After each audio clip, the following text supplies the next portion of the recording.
እገኛለሁ ስለሚል ይሄ ብዙ ህዝብ ነው። ለእግዚአብሔር ክብር ለኢየሱስ ይሁን። እዚህ ውስጥ የሚሰማ አእምሮ የሚሰማ ልብ እግዚአብሔር ይስጠን።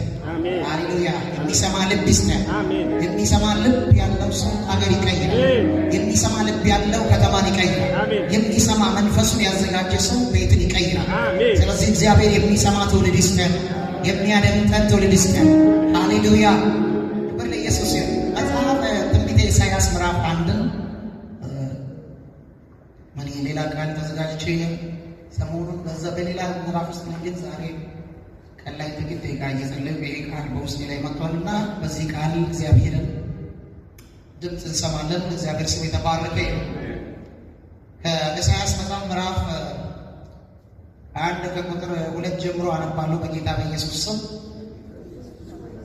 እግዚአብሔርም ተናግሯልና ሰማያት ስሙ፣ ምድርም አድምጪ።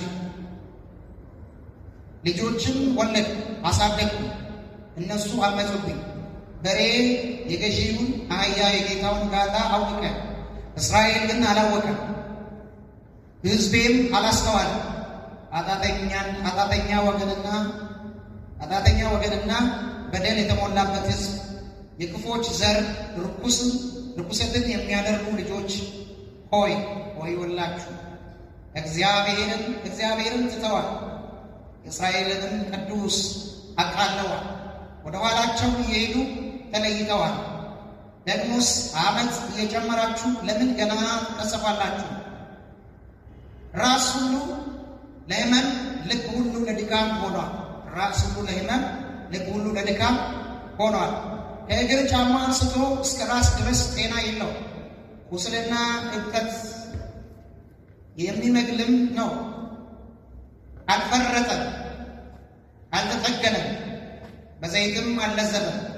ምድራችሁ ባድማ ናት፣ ከተሞቻችሁ በእሳት ተቃጥሏል። እርሻችሁ በፊታችሁ ሌሎች ይበሏታል። ባዕድም እንዳፈረሳት ምድረ በዳማ ሆነች።